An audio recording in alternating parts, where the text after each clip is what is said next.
My name is Raya Ani. I'm an architect. I studied undergraduate at Baghdad University, and then I did my graduate at MIT. I have my own company called Raya Ani Architects. We are based in Dubai Design District, and in New York. So I do travel between the two lovely cities. My mother always wanted to be an architect, but she couldn't because women at that time in Iraq were not allowed into studying science to become an architect. So she actually ended up studying humanities. So she became an artist as well as a teacher of art, professor of art. So she was not able to do architecture.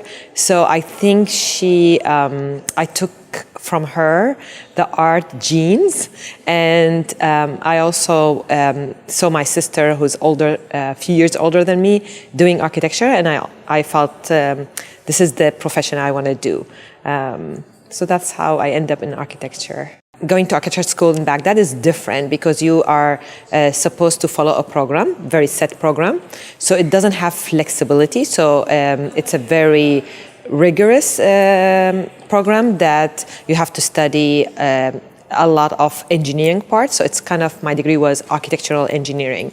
While when I went to MIT, it was so flexible, and you can decide, you have some courses that you have to take, but otherwise it's very flexible, which is something that I'm completely not used to, coming from a background that is very, predetermined how you should be studying and your time and how you manage your time. You have to follow the program, basically. If you're raised in a society where you have options and you have to make choices, of course you will be developed early in your life as a person who can voice their preferences. I mean, sometimes it's too many options. Students now have too many options, and I've noticed that some people go in a field and they decided after a few years they want to change their field.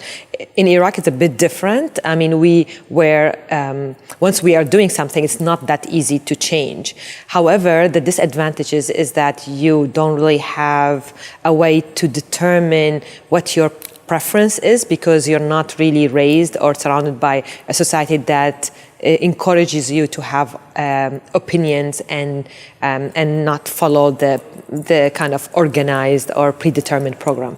I think it would be good for students before committing to going to a graduate school or even undergraduate school is to take courses or workshops actually in architecture design.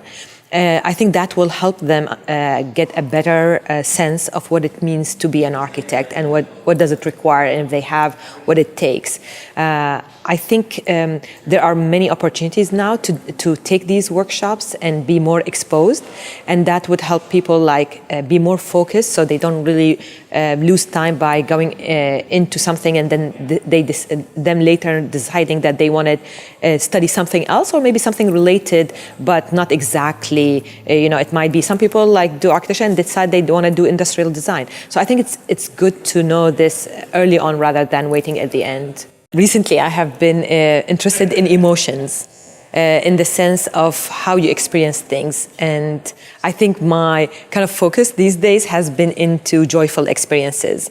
So I also think that when you think about sustainability, I think people think about something that is maybe too little of something, or something that is so precious that you need to use very little of it.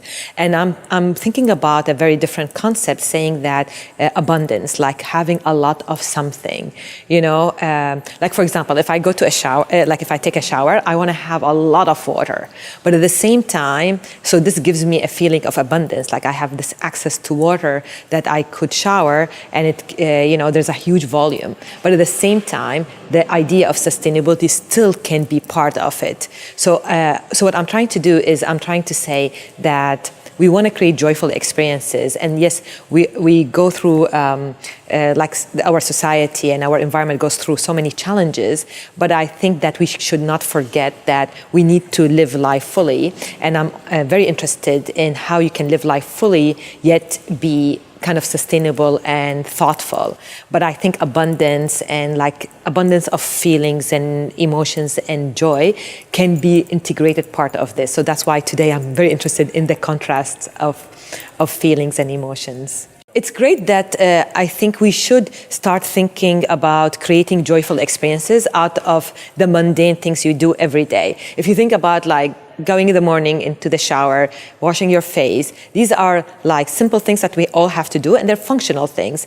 But I think if we create like joyful experience out of these functions, then I think that we have spent most of our day trying to create joyful experiences. So I think like even touching your face, like washing your body, I think this is all you can create certain feeling and certain joy out of doing it. So it's not like just like you're doing it, but you're really enjoying the experience. And I think that we need to do this nowadays because we are constantly working around the clock and there's a lot of pressure in our lives. And I think we have to stop and enjoy these things that we never thought about it as being kind of a luxury thing. And so kind of this whole idea about abundance, about having more, about taking care of the self, because I think this is how we can really create more joyful existence. We're all overworked and we're always having a lot of pressures. And I think abundance and the luxury of having more access to things, it's great. And I think that doesn't